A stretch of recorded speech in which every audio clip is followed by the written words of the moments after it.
Welcome to New Life Live with host and founder of New Life Ministries, Stephen Arterburn. New Life Live is dedicated to transforming lives one at a time, thanks to the giving hearts of you, our listeners. Our goal is to provide you with wisdom from God's Word to give you hope and help in life's hardest places.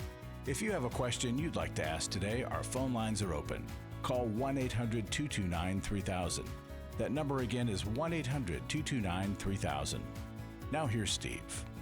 Hi, everybody. Welcome to New Life Live. Really glad you're with us here today. Hope you're having a great day. I'm having a great day. We're here with Dr. Sherry Keffer and Alice Benton. Hi, guys. Hey, it's great to be with you, too. We're having a lot of laughs and doing goofy pictures over here. We're just having fun.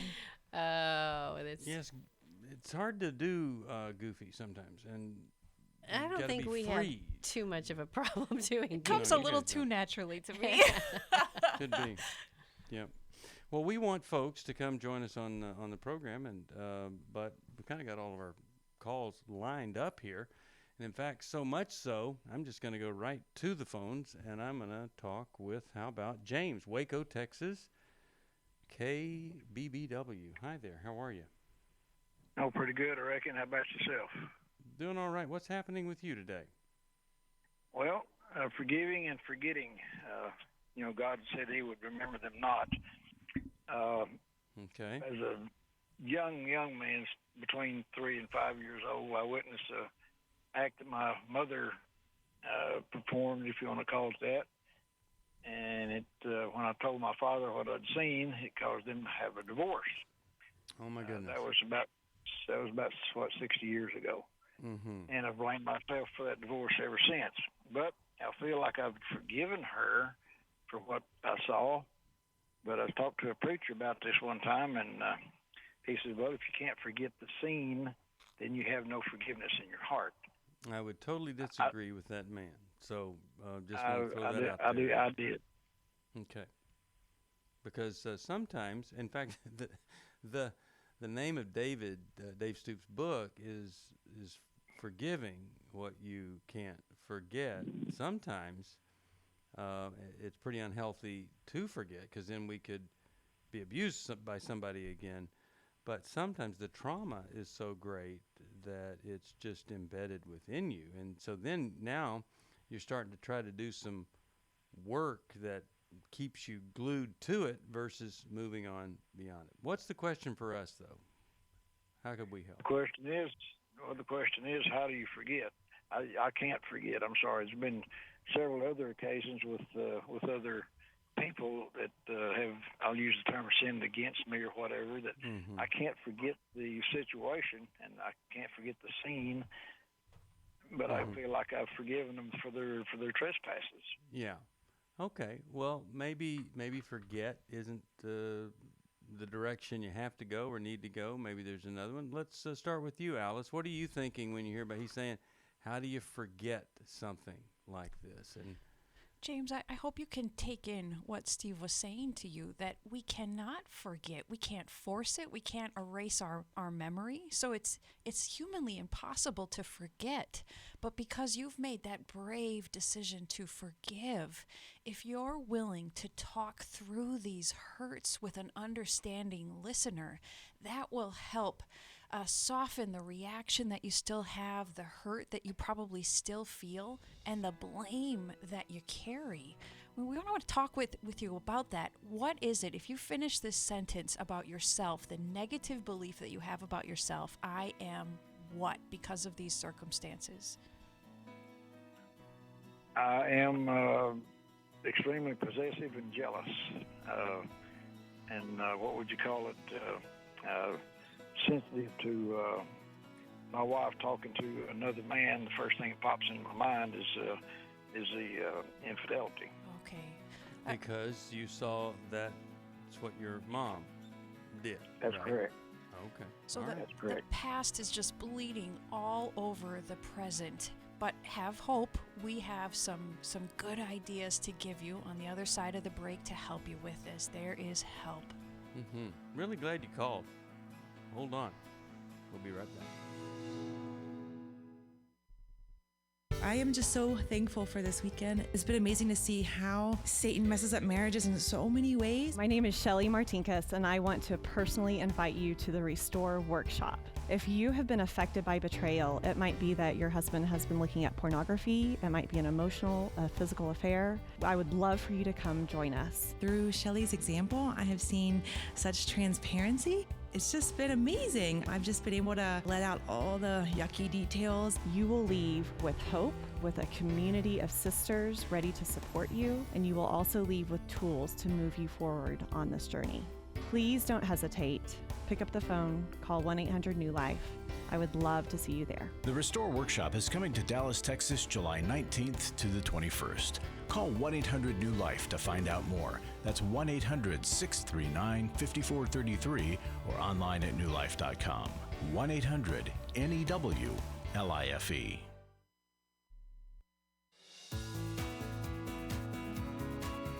To find out more information about New Life or to order any of the resources mentioned on today's program, call 1-800-NEW-LIFE. Now back to New Life Live.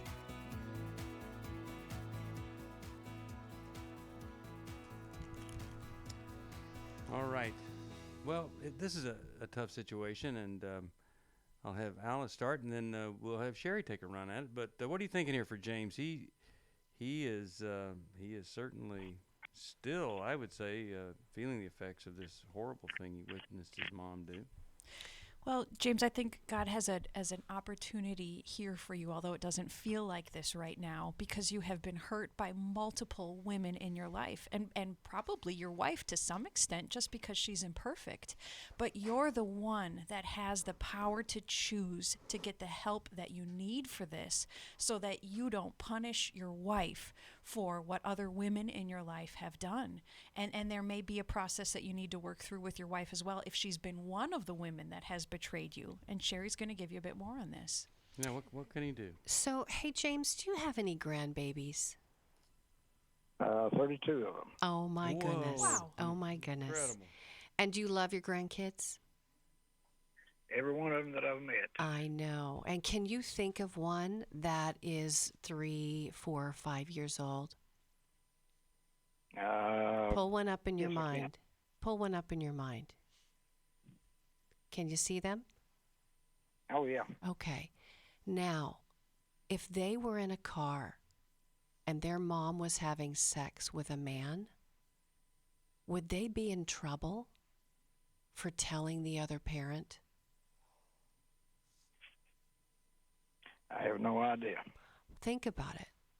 I want you to think about it. If there's a 3, because this is the deal, the fact that you pause tells me something. You've got a little 3, 4, 5-year-old inside of you that has never been forgiven for what he did. The normal thing, the healthy thing, the wise thing would have been to tell the parent. Because what's the alternative? The alternative would have been you would have kept the secret. And then you would have carried the guilt and shame of keeping a secret from your dad when you knew your mom had sex with another man. I'm broken. I did that for about 50 years. You did? Okay. So you... I finally broke down and told my dad, that I had blamed myself for their divorce. And he said, well, you can't do that. And I said, I have for over 50 years. I know. You know why? Because shame wires in a negative belief about us. I am brokenhearted that you had to see that. That was a trauma event. But the negative belief that got wired in sounds something like this.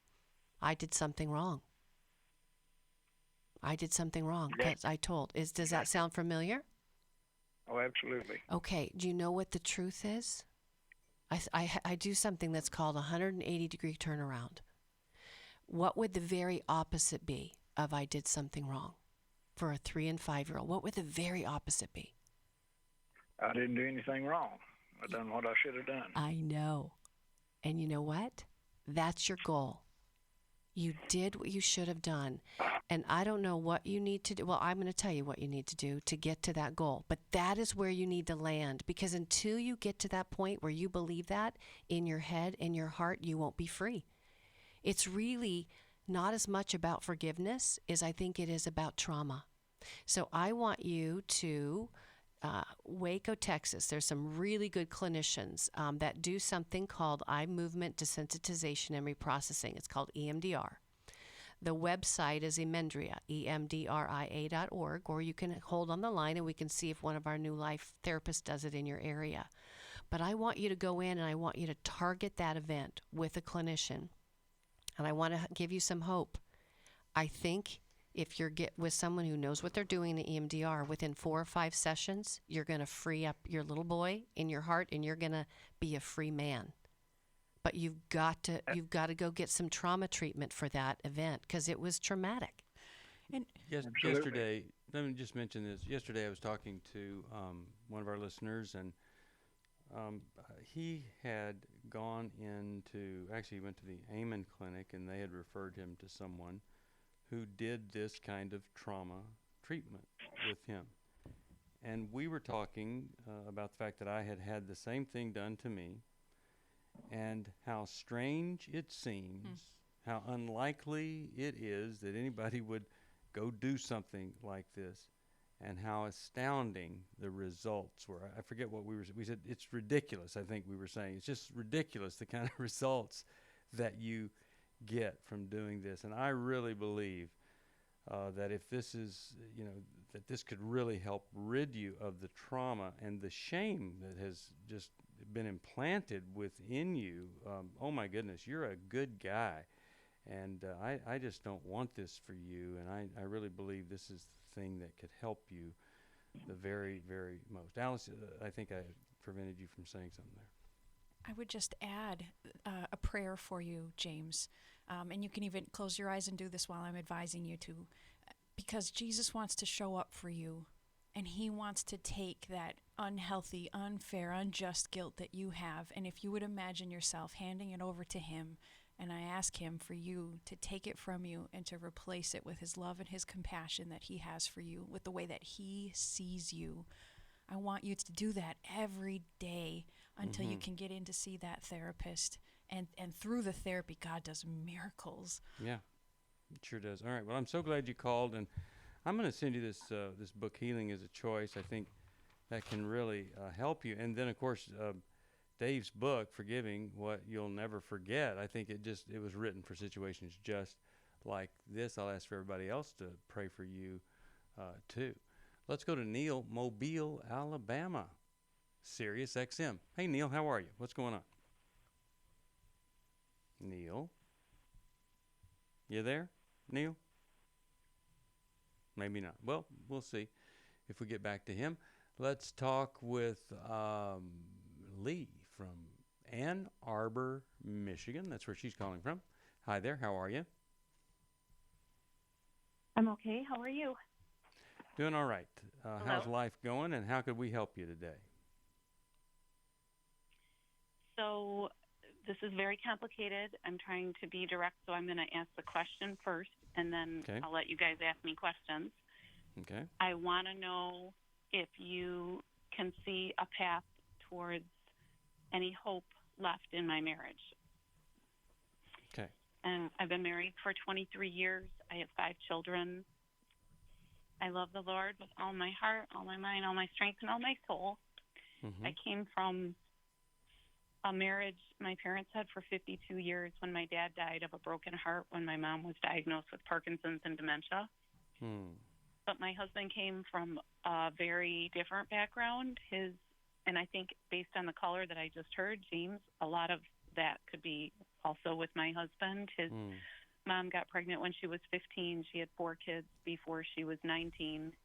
Her husband was an alcoholic, a womanizer, and a wife beater. When my husband was age 5 and his mother was age 21, she left that man. But prior to that, he witnessed a man coming home drunk with another woman on his arm, punching his own mother out cold. Wow. And having sex with that other woman in front of them. Jiminy. And so that being said, like, he became a parent at age 5, and he became a surrogate spouse to his mother. For the last 4 years, I've stood up for myself because my problem, like you asked the caller before that in Chicago, what are things you've done wrong, is I've been codependent with my husband and covered it because I had 5 babies and I nursed for 13 years. So the abuse that started 23 years ago, I didn't address, and I just kept covering it. And my dad died 10 years ago when he was still living, was probably the best part of our marriage because he poured that father figure into my husband that my husband never had. He grew up without a dad. His mom remarried when his youngest sibling was 18, and she moved to Florida. We live in Michigan. So he never had a dad in his life. He began working at age 11. Leah, I'm going to jump in with a married question. Leah, did you say your husband has been abusive to you over the years of your marriage? Yes. Would you describe that? What kind of abuse are you talking about? And does it happen in front of the kids? Yes.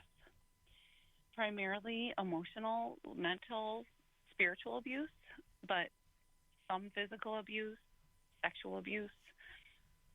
I called 911 on December 9th for the first time. Prior to that, he had filed for divorce twice and retracted it twice last fall. He filed, because I was asking him for a therapeutic separation because of what was going on with our kids. I was finally standing up to it. Like, he physically is really super rough with our boys, and with our girls, he's very inappropriate with his comments. And Leah, is he still in the home with you now? No, he moved out January 17th, so it's been almost 4 months. And because you called the police, has a social worker been assigned, and are they helping your children in evaluating the situation?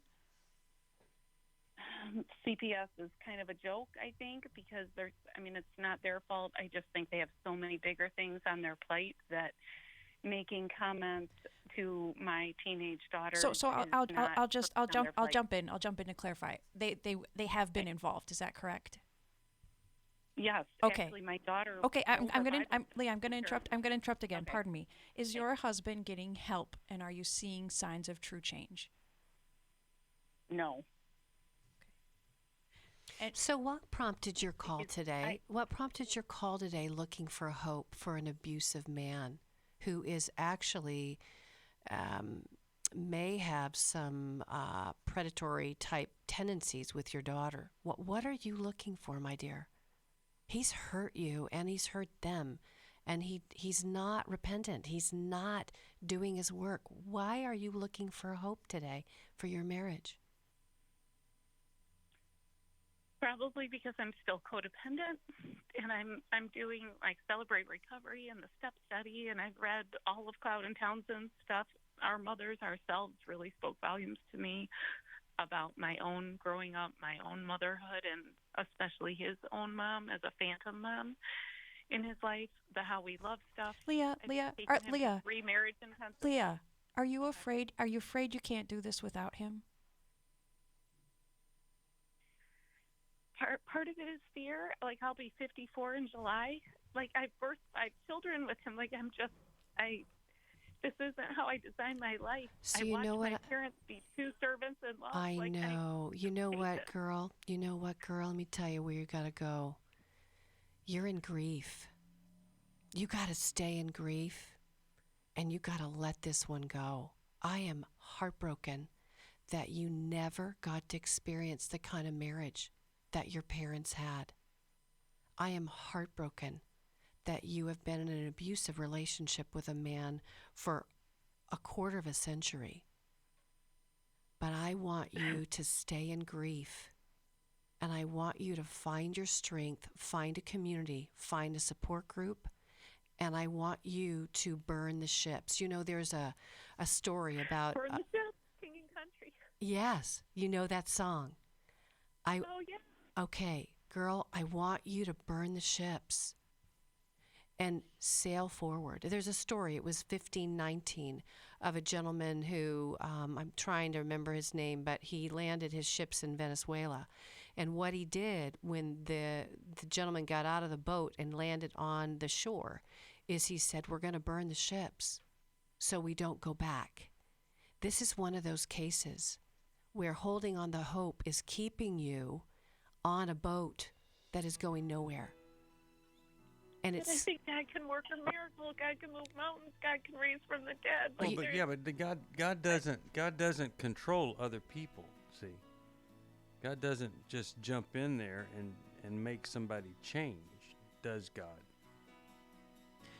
And what you end up doing is when you're wanting God to change this other person, even though they're not willing, you're not really hoping. You're wishing. It's false hope. Yeah, my therapist told me my wishbone is stronger than my backbone. But well, yeah. The only way the hope seems to So, you know a lot of stuff. I mean, you just rambled off that stuff about all the stuff that God can do. Beautiful. But it doesn't apply here because your husband isn't cooperating with God. We'll give you some more help right after this. I came into this thinking that my husband was the cause of many of our issues. The New Life Intimacy and Marriage Workshop is coming to Washington, D.C. June 28th to the 30th. But after learning about our attachment styles, I understood how our past hurts were playing into our present problems. Join Steve Arterburn. It's been a dream of mine for a long time to help people to grow more intimately together, and we believe that everybody has room to grow in the intimacy level of their life. And Milan and Kay Yurkovich. We help couples understand how their attachment style is sabotaging their current relationship. And then we teach them how to create comfort in a relationship. To register or to find out more, call 1-800-NEW-LIFE. That's 1-800-639-5433 or go to newlife.com. Here at this workshop, we had our first ever conversation without yelling, blaming, and accusing. 1-800-NEW-LIFE.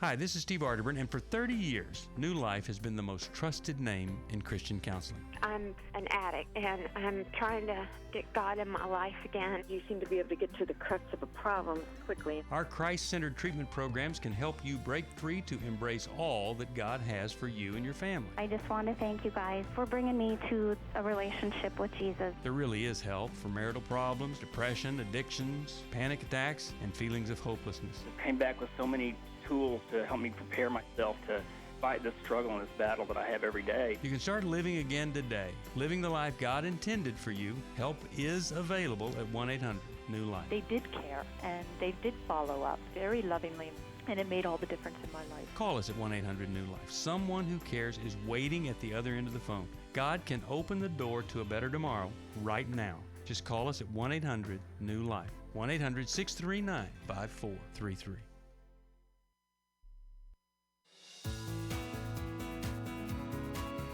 We'd love to hear from you. If you have a question or a comment, call toll-free 1-800-229-3000.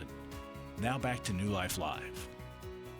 All right, guys, anything else for Lee here that we could help her with? What do you think? You know, I was just talking to someone this week about that. That's why it was fresh on my mind about burning the boats. And I was doing some EMDR with someone, and in that process, she actually said, what came up for her in the EMDR is, you know what? I need to remember that God is with me. He wants to walk this out with me. And when I feel capable that I can't do it myself, the same God that brought the word today from us to her, the same God that is moving her therapist's heart, the same God that is trying to call her up into, she can do this with supportive friends, is going to be walking it out with you. You're not alone. Yeah, you really aren't. And it's it's that supportive friends, Lee, that I want you to gather around you. I want you to gather the wagons, and as the call ends, I want you to make a list of all the good people in your life that you could reach out to and ask for help, even if it's just prayer support or just I need to know that you're with me as I move forward. And I want to pray over you right now. This is from Philippians 4:19, that our God will provide for all your needs through his glorious riches in Christ Jesus. And I call on Jehovah Jireh, our provider God, to show up for you, even just with the strength that you need. And you are right there. We're so proud of you. You're calling, you're asking, God is speaking to you. Step forward in faith with good people around you, and God will be there for you. And whenever we know we need to do something and we don't have the courage to do it, we have to borrow courage from other people. And maybe they don't have much courage either, but the two of us together, we pool our courage, and then miracles start to happen. And that's the power of somebody else coming alongside of us and us allowing them to speak truth into our lives and to help us do what we simply have not been able to do on our own. And that's encouragement for all of us, is to humble down, admit a limitation, and then reach out for somebody else that can help us be the person with them that we simply cannot be alone. And I'm really, really glad that she called. And so what do we want to send her? We can send her Take Your Life Back. That's all about codependency. It's powerful. And the workbook. I just hope and pray something we've said will make a difference in her life. How about we see if Yvonne is on the line here and calling from Pomona, California. Yvonne, hello there. Hi. Hi. How are you? I'm here. Fine. What can we do for you today? Great. Yes, I just wanted to call, and my mother passed away a little less than a year last July, and she had dementia, and it was the most traumatic thing I've ever had to go through in my life. Right. I'm struggling now with, not only did I lose my mother, I lost my relationships, whatever little bit we had with my siblings. And it fractured the grandkids, because the family was always brought up in a very dysfunctional home from the get-go, and so there wasn't that healthiness in the beginning. But then what happened was, when my mom developed dementia, everybody had their own idea of what they thought, how they should care for the mother. Mm-hmm. And we were not on the same page, and it was a real mess, because there was people that were, just focused on the money and things like that. Mm-hmm. And so I'm a social worker, and I could sense all along that people did not have my mom's best interest in mind, and I was fighting, and I was her advocate, trying to fight the whole time just to keep her alive and get her healthy. And I was taking care of her, and she was progressing and really doing well. And then my sister said, since we're having all this people pulling on us, trying to see her, and we're at work and we have to work, why don't we let her stay at this Christian facility that's just getting ready to come together? And I thought, I would prefer her to be with me, because I felt, she was really progressing. But then I thought, that would be good, because I've got social workers and police officers coming to my home, always trying to check on me, because other family members were trying to accuse me of things, but they never found anything. So I agreed that my mom go to just this brand new facility, and my mom didn't even last there a year, because my sister that I was working with secretly had another agenda, and she was more focused, I think, on my mom's money and assets. And so every time I tried to bring some homemade chicken soup, if I saw my mom was sick, they would deny me. They would deny me rights to see my mom the facility. So how can we help you with this? What can we do today? The thing is, what I'm dealing with is that I feel that I could never. I mean, I know I'm forgiving my sister by faith, but deep down inside, I just feel like she is so evil, and so it's hard, because I'm the oldest, and now the grandkids are having graduations, and they want us to come, and it's so awkward, because I feel like, when I see these siblings, I have to do everything I can not to get into it with them, because I'm still harboring a lot of pain, because I feel like they're responsible for my mother passing. Okay. So what's the question for us then?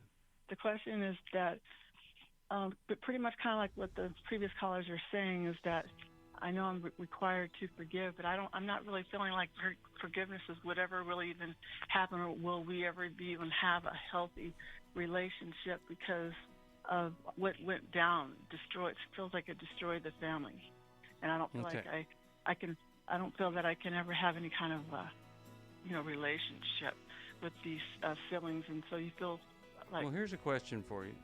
Do you want to forgive whether you have a relationship with them or not? Yes. Okay.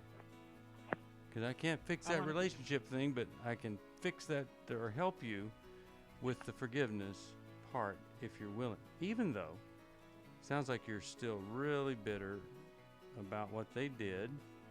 Maybe a year later, you're kind of on track with that, and there'll be some hope for that also. We'll be back. For most of my life, I've been dealing with an opiate addiction. Why is opioid addiction quickly becoming one of our nation's biggest killers? Maybe it's because it isn't only those who are addicted who are in denial. We did what I see so many parents do, is it can't be an addiction. There's something medically wrong. It's impossible to solve a problem when you don't know what you're up against, and families will try to find any explanation except the one that will put them on the right path. Alcoholism and drug addiction is a family disease. It doesn't affect just the individual. If someone you love is abusing painkillers, know what you're up against. It's time to admit it's addiction and seek treatment. Call us today at 1-800-NEW-LIFE. We have Christ-centered partner treatment centers around the country. Call 1-800-639-5433 or visit us online at newlife.com. We just made a decision. We will do whatever it takes. 1-800-NEW-LIFE. Hi, this is Steve Arterburn, and for 30 years, New Life has been the most trusted name in Christian counseling. Your ministry has saved my life. If you struggle with emotional hurt, family or marriage problems, the pit of depression, or the pain of addictions, we can help. I'm down 100 pounds now from what I was. You guys are awesome. You're a blessing to America. Our treatment programs provide clinically appropriate solutions from licensed professionals, all in a biblical framework. I have had problems with alcohol. I think God has ordained this place to be His. You don't have to be a prisoner of your pain. Help is available at 1-800-NEW-LIFE. She tells me that I'm a new man, and I feel like a new man. It worked for me, and it can work for them too. This time it is different. If you're ready to take the first step toward genuine spiritual and emotional healing, please call us today at 1-800-NEW-LIFE. God can open the door to a better tomorrow right now. Call 1-800-NEW-LIFE. That's 1-800-639-5433.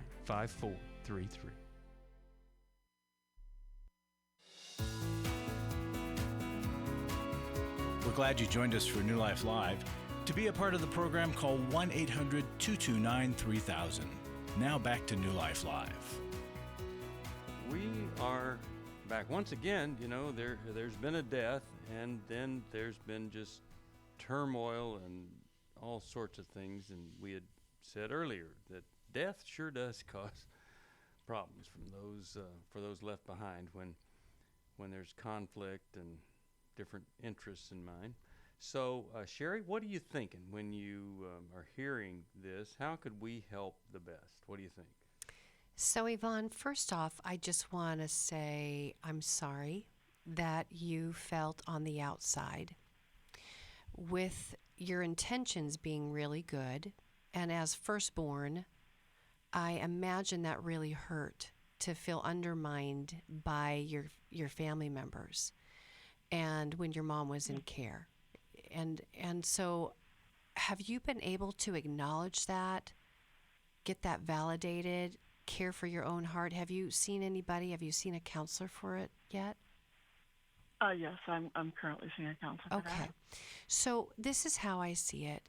When your mom went into treatment and it was different than you, in your mind's eye, you really believed that you could offer the best care. And truth be told, that may be true. But in order to cooperate, right, you went along with the plan that people came up with. This is the interesting part to me that feels a little confusing, is she lived another year at this facility and then passed. What is it about you that believes that she died because she wasn't in your care? Okay. The reason why I said what I said is because when I got her out of the one of the third facilities she was in, she was in bad shape.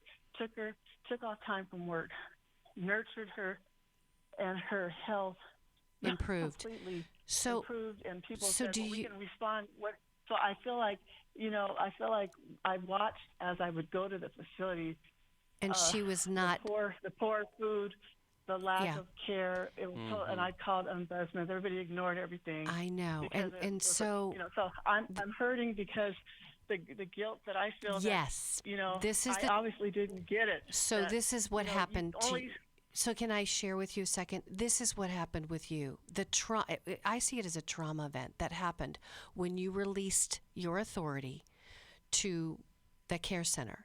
Something inside of you wired in a shame belief that says, I did something wrong. I should have done something. Instead of the opposite, which is, I did the best I could. The truth is, your mom would have passed, but in your mind is telling you, but she would have lived longer and lived better if I would have never let her go. That's where the resentment is. The resentment is right there. And so it's easier to blame your siblings. And you know what? Our siblings may have really dark motives when people are dying. There are some people that want the money more. It's heartbreaking, like Steve said. But you've got to get free from this. Because holding resentment with them and not letting yourself off the hook, I think you've got to forgive yourself first in order to have some freedom. Let yourself off that hook. What do you think? Well, I think that, it's hard for me to really sort of communicate in a short amount of span, but the part that hurts is when my sister came to the hospital that night and had a look on her face that she was going to get my mom out of the way and asked the nurse to give my mom morphine, and she was not in any pain whatsoever. And the morphine took my mother out of here. I hear you. So there were so many things that happened. So I'm working on going to counseling, and I'm working on forgiving myself, working on trying to forgive my sister. But you feel like your sister murdered your mom with morphine? Yeah. Okay. Yeah, because she told me herself that if I didn't stop coming and trying to make sure my mom got cared properly, I would never see my mom again. And I didn't know that she meant she was going to use Kaiser Permanente to take my mom out and get her out of here for good. So you've got to contend with that, my dear, because as long as you hold anger over who's going to be accountable? If your sister had a different perspective, if she said, I'm just saying, let's just say your sister had a different perspective. She wanted to give your mom morphine because she couldn't stand seeing her in this dementia anymore and digressing. And so she made a decision that was very different from yours. Very. Worlds apart. It was very selfish because there's family members that didn't get a chance to say goodbye, and my son never got a chance. So I'm just saying that it was selfish how that went about, how she wouldn't let me see her when I'd come visit her. I know. And you know what? She needed. What and, if I told you? I have to forgive her because I have to answer for me, but I'm just saying that What if I told you all that is true? All that's true, my dear. Yeah. Every bit of it's true, but it is eating you alive. That's right. Everything is true, but it's eating you alive. That's where we have to contend with our own hearts. And Sherry, sometimes we literally don't have all the information. We don't know what was in the other person's heart or the real condition of the person that passed. I mean, there's just all sorts of things, but we do have to let it go, or it eats us alive. And sometimes we need justice, and whether or not it will happen this side of heaven, we need justice. So, Yvonne, I want you to go back to your therapist and bring up that idea of justice, and with her, determine if there are steps that you need and should take, whether you need an investigation into your mother's final care at that facility. to file a complaint with that hospital and have it looked into. Or if you're concerned that your sister murdered your mom and you're worried her family's not safe around her, or your family made false accusations and had police showing up at your house. That's crazy. You may need to build up your protection from them, and perhaps you're concerned about the safety of other family members, and your therapist who knows you well will be able to help walk you through that and figure out the next steps to take to determine what you need to do to stay safe from vindictive family members. All right. I'm going to send you Healing is a Choice. I think it will help you. And speaking of safe people, I've got one right now in the studio. Dr. Larry is here. Larry, I love the promotion to doctor. Thank you. Yeah, well, you deserve it. You're the money doctor around here. Money doctor that we hope makes money grow. So, Steve, here's why I want people to join Club New Life. Excuse me. A letter says, I learned a phrase, live in peace, not pieces. I found myself in pieces 6 weeks ago, and if it wasn't for New Life Ministries, I would have been another suicide statistic. My perfect world completely collapsed, and I had nowhere to turn in my new community. So she goes on to say that she called the call center and just how beautiful that was. People prayed for him, helped her. So she goes on to say, I want to give regularly so that more people will be saved from the undertow of life. She signs it, Jesus is Lord, signs her name and says, poster child of codependency. So, if you want to help somebody not be a suicide statistic, joining Club New Life, giving a one-time gift, that could help do it. We don't know who's on the other end of the phone when somebody calls. I love how caring our people are when they call in. I mean, really, I've heard so many stories. And the listeners know them when we're out at workshops. They're like, yeah, I was talking to Jeff, or I was talking to, they remember who they've spoken to by name because they've heard many times, multiple times from them, just to care. Yeah. Well, I just hope and pray that folks realize lives really are being changed. There's a phone number that really is being answered. People are listening to the program, and they're making some new choices based on all of that. And when you support us, you're the reason. You're part of all of that that's happening there. And we're just so grateful to be able to do it.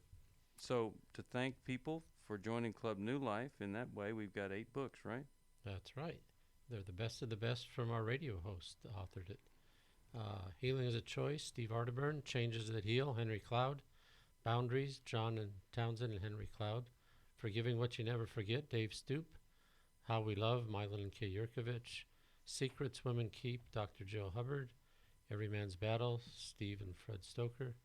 Intimate Deception, Dr. Sherry Keffer. $129, but you can get them by just committing to $30 a month. Or if you're a current Club New Life member and you would increase your giving by $10 a month, we'll send these books to you. I want to thank everybody who has been signing up. It's very encouraging, but we just ask that it continues so we can get on top where we need to be financially. And especially even in preparation for the summer, because you know what? It's so weird how summer dips around here because everybody's on their vacation, but don't wait. Give today, get the books, and help us to get prepared to move through that season. And thank everybody who's giving. Call us at 1-800-NEW-LIFE or go online. You can join today. Thank you. And maybe you'll never forget it was on a Memorial Day weekend that you decided, hey, I'm going to help. We'll be back after this. My wife asked me for the first time in 2011 if I would consider myself a sex addict, so I signed up. I'd read the Every Man's Battle book, and it was a great book, but the workshop, it was the experience that really was key for me. If they go to EMB, they're going to be in good hands. This is a safe place. They're going to be surrounded by men that simply walk the talk. The weekend leaders that they will go through this workshop with, they'll help them to get to the root of their issues. I've been through a number of well-preached sermons, listened to and read countless books, been to a number of seminars, but EMB for me was a game changer. It truly saved my life. Being in this community, being in this workshop, being around these men will change them if they'll let them. You're going to encounter men that will meet you where you're at, and you will instantly walk into a safe place where they're welcome. If you're struggling, call us. We don't want you to go on struggling. just give us a call. It's 1-800-639-5433. It's 1-800-NEW-LIFE. Last year, after Every Man's Battle, I was so moved by the transformation that I saw, not only in myself, but in the guys in our small group and the other people that were there and the stories that I heard, that I decided to go ahead and join Club New Life as a contributor to that. You can help New Life Live stay on the air by joining Club New Life today. Call 1-800-NEW-LIFE. That's 1-800-639-5433. You guys are doing God's work here. You're restoring marriages. You're giving people hope. It's just been such a blessing to me, and I just wanted to encourage you all. When you see something good that God's doing, just jump on that and help support that. Support Club New Life, and together we can help hurting people find help and hope in life's hardest places. Call 1-800-639-5433. Give your support to them if you can, and just help them do what God's doing here in the world. Call 1-800-639-5433 to join Club New Life today.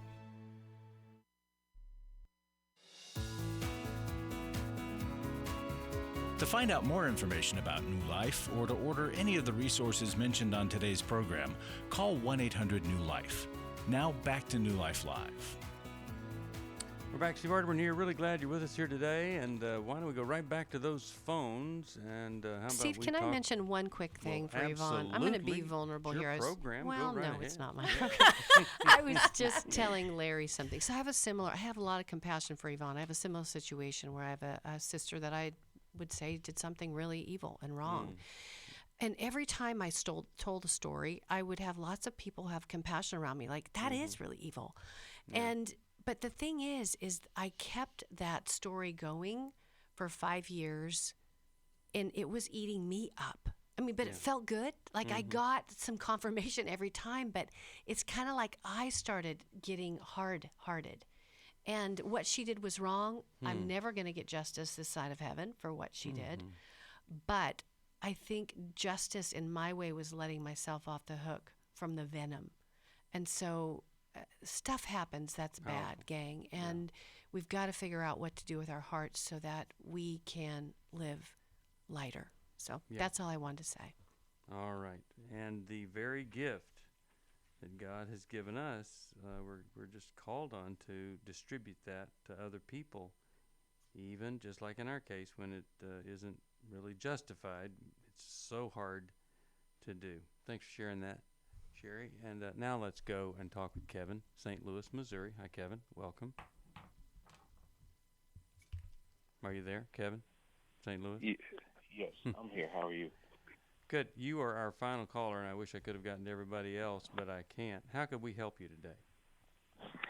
Yes, I just wanted to know, I've been married for 3 years now, and me and my wife, we're a blended family, and we're still working on the blend. So there's a lot of things that, we brought in to the marriage. We're still separate on a lot of things. Still like kind what? of one company, but two separate entities. Like what are you separate on? As far as not only like finances, but as far as we go to two different churches, and we just like when we have.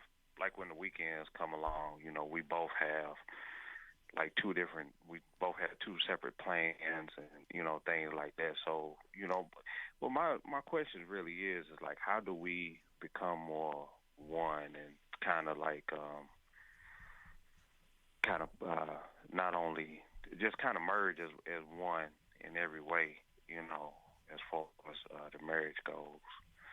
Well, how about rather than merging as one, because you are two separate people in one marriage. You want to have a marriage, but you don't want to just be living parallel lives, nor do you want to engulf one another into the other. You both need to be separate and distinct people in the marriage. But why do you think it's so different? You're so distinctly doing two separate things on weekends and stuff. How'd that happen? Well, right now, I'm working. We work two different schedules. Like I work overnight, she works in the day.